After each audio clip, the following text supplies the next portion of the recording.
Kareena day one থেকে যখন অসুস্থ হয় আমি জানি না আমার কত হাজার ফোন আসছে যে আমার কাছে এই হোয়াটসঅ্যাপে এই বটন ফোনে মেসেঞ্জারে যে হিন্দে পারতেছে মানে পাগল হয়ে গেছে।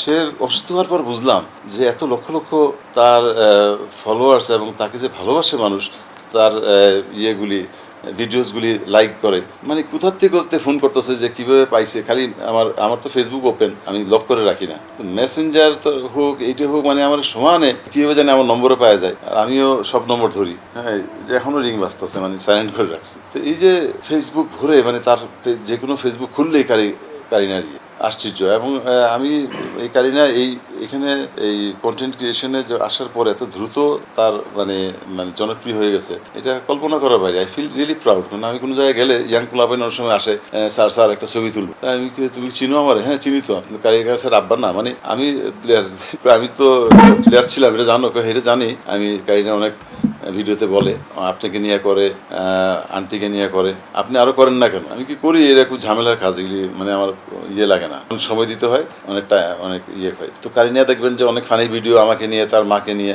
আপনারা তার ইয়েতে ঢুকলেই দেখতে পাবেন প্রোফাইল, অনেক মজার মজার ভিডিও, এবং মানে কয়েক মিলিয়ন ভিউজ হয়ে যায়। মানে আমি একটা কারিনা ইয়ে দিচ্ছি যে লাস্ট রাত্রেবেলা, এটা আমি জানি না, মনে হয় 3 মিলিয়ন ভিউজ হয়ে গেছে। মানে একটা জাস্ট হইলেও কারিনা আর আমাদের মাঝে নেই, এটা দিয়ে আমি দিয়েছিলাম।